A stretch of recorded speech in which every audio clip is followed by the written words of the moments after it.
이에 다니엘은 왕이 바벨론 지혜자들을 죽이라 명령한 아리옥에게로 가서 그에게 이같이 이르되 바벨론 지혜자들을 죽이지 말고 나를 왕의 앞으로 인도하라. 그리하면 내가 그 해석을 왕께 알려드리리라. 하니 이에 아리옥이 다니엘을 데리고 급히 왕 앞에 들어가서 아뢰되 내가 사로잡혀온 유다 자손 중에서 한 사람을 찾아내었나이다. 그가 그 해석을 왕께 알려드리리이다. 하니라. 왕이 대답하여 벨드사살이라 이름한 다니엘에게 이르되 내가 꾼 꿈과 그 해석을 네가 능히 내게 알게 하겠느냐? 하니 다니엘이 왕 앞에 대답하여 이르되 왕이 물으신 바 은밀한 것은 지혜자나 술객이나 박수나 점쟁이가 능히 왕께 보일 수 없으되 오직 은밀한 것을 나타내실 이는 하늘에 계신 하나님이시라. 그가 느부갓네살 왕에게 후일에 될 일을 알게 하셨나이다. 왕의 꿈, 곧 왕이 침상에서 머릿속으로 받은 환상은 이러하니이다. 왕이여, 왕이 침상에서 장래일을 생각하실 때에 은밀한 것을 나타내시는 이가 장래일을 왕에게 알게 하셨사오며 내게 이 은밀한 것을 나타내심은 내 지혜가 모든 사람보다 낮기 때문이 아니라 오직 그 해석을 왕에게 알려서 왕이 마음으로 생각하던 것을 왕에게 알려주려 하심이니이다. 왕이여, 왕이 한 큰 신상을 보셨나이다. 그 신상이 왕의 앞에 섰는데 크고 광채가 매우 찬란하며 그 모양이 심히 두려우니 그 우상의 머리는 순금이요 가슴과 두 팔은 은이요 배와 넓적다리는 노시요 그 종아리는 쇠요 그 발은 얼마는 쇠요 얼마는 진흙이었나이다.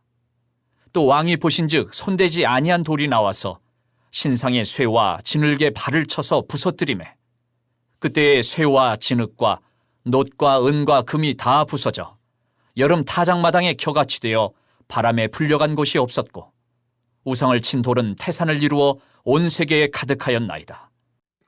느부갓네살 왕이 밤에 꿈을 통해서 하나님의 계시의 말씀을 환상을 받게 되었습니다.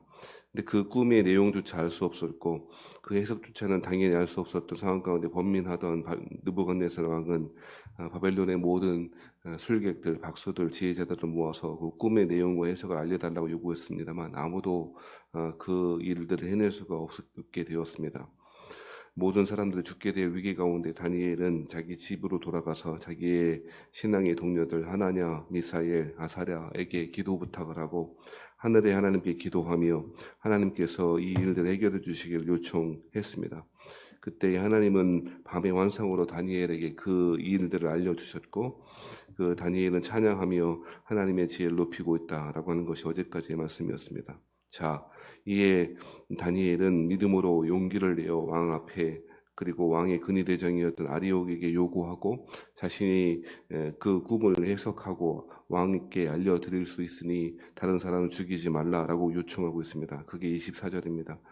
아리옥에 가서 그에게 이같이 이르되 바벨론 지혜자들을 죽이지 말라라고 이야기합니다. 언뜻 생각해보면 아주 보수적인 몇몇 사람들을 보면 우상 숭배자들이고 바벨론의 신상들을 섬기는 박수무당들 이런 사람들처럼 여기서 그런 사람들을 이번 기회에 다 죽이는 것이 좋은 일이 아닌가라고 생각할 수도 있겠습니다만 다니엘은 전혀 그렇게 하지 않습니다.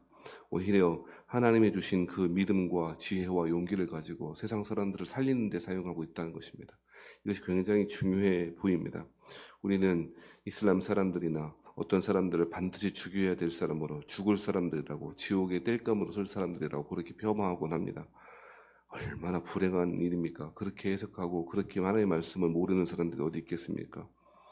하나님은 꺼져가는 심지도 끄지 않으시는 분이라고 말씀했음에도 불구하고 다른 종교를 가지고 있다고 해서 그 사람들이 결과가 하나님의 천국이 아닐 수 있겠습니다만 그래서 신자들이 마땅히 죽어 마땅한 사람들이라고 이야기한다니 그것이 얼마나 비루한 일이고 비참한 일입니까?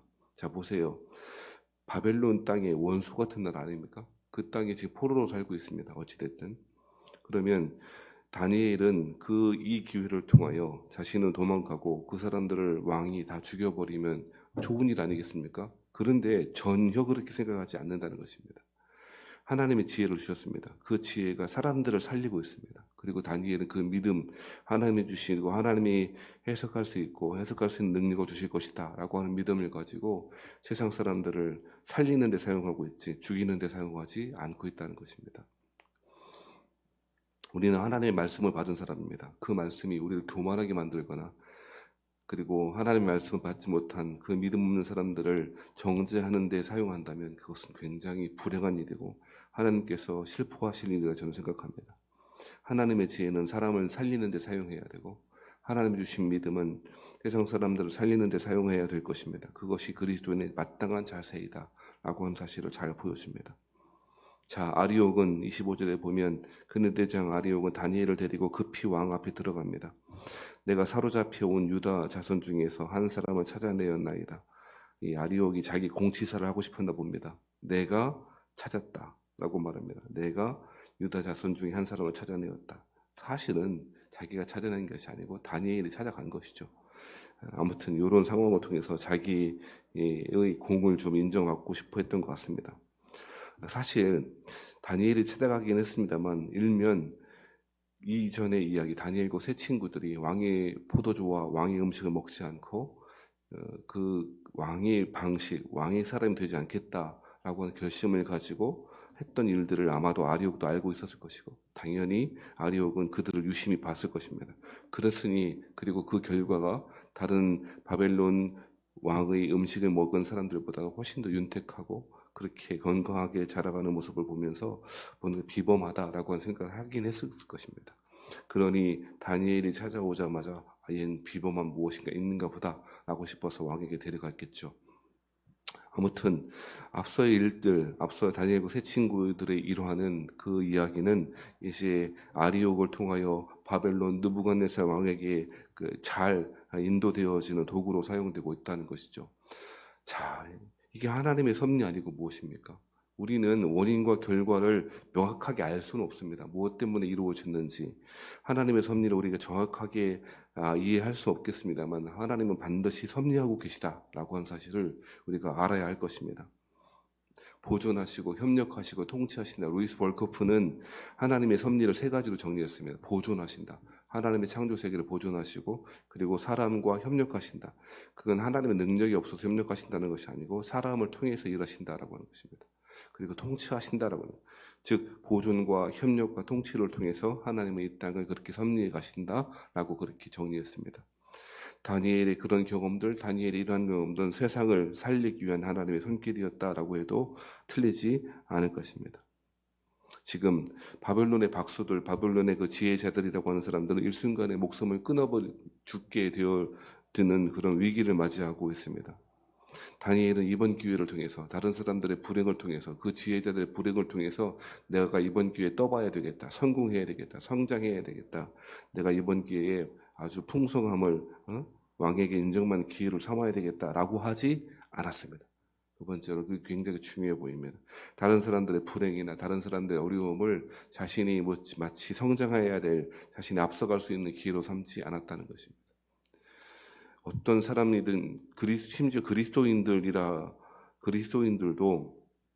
다른 사람들을 짓밟고서라도 다른 사람들을 디디고 서서 자기가 성장하려고 자기가 1등하려고 하는 사람들이 있습니다. 굉장히 비루한 일입니다. 어떻게 그리스도인이 그렇게 살 수가 있을지 모르겠습니다. 다른 사람들을 짓밟고서 자기가 1등하면 무엇하겠습니까?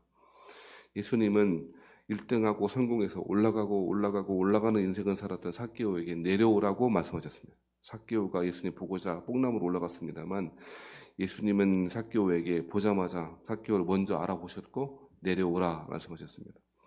물론 1차적으로는 무화과 나무 그 뽕나무에서 내려오라고 하는 말씀이겠습니다만 그 평생 동안 살아가고 있는 올라가는 인생을 살아갔던 그 삭개오에게 그렇게 하지 말고 내려오라고 이야기하십니다. 왜 내려오라고 말씀하십니까? 예수님이 내려와 계시기 때문에 그렇습니다. 하늘 영광 버리고 이 땅 가운데 내려와 계시기 때문에 그렇습니다. 낮고 천한 말구에 태어나셨고 사람들과 함께 가난한 사람들 그리고 희망이 없는 사람들과 함께 내려오셨기 때문에 그러합니다. 예수님은 만나려면 다른 사람들의 불행을 딛고서라도 성장해야 되겠다, 1등해야 되겠다라고 하면 예수님을 만날 수 없을 것입니다. 오히려 낮고 천한 자리에 내려가고자 한다면 그곳에 예수님이 계실 것이고 그 사람은 예수님을 만날 가능성이 많습니다. 다니엘은 다른 사람들의 불행을 자신의 행복의 기회로 삼지 않았습니다. 다른 사람들 짓밟고서라도 자기가 성장해야 되겠다, 왕에게 이쁨 받아야 되겠다라고 하지 않았습니다. 그것이 다니엘의 믿음이었고 지혜였던 것입니다. 무엇을 보면 알 수 있을까요? 27절, 28절에 보면 다니엘이 뭐라고 말합니까? 다니엘이 왕 앞에 대답하여 이르되 왕이 물으신 바 은밀한 것은 지혜자나 술객이나 박소나 점쟁이가 능히 왕께 보일 수 없으되 오직 은밀한 것은 어제도 계속 이야기했지만 느부갓네살 왕이 꾼 꿈과 그 해석을 말하는 것일 텐데요. 은밀한 것을 나타내시리는 하늘에 계신 하나님이시라 라고 이야기합니다. 눈 딱 감고 하나님께 계시를 받았어도 눈 딱 감고 제가 해석해 드릴게요, 다른 말 하지 않고 제가 해석해 드릴 수 있습니다 라고만 한다면 아마도 다니엘은 정말 큰 상을 받을 수 있겠다라고 인간적으로 생각할 수도 있을 것입니다. 그런데 이 다니엘은 전혀 그렇게 하지 않습니다. 그거는 왕의 지혜자, 술객들, 박수, 점쟁이 못합니다. 오직 은밀한 것을 나타내시리는 하늘에 계신 하나님이십니다 라고 그렇게 이야기합니다.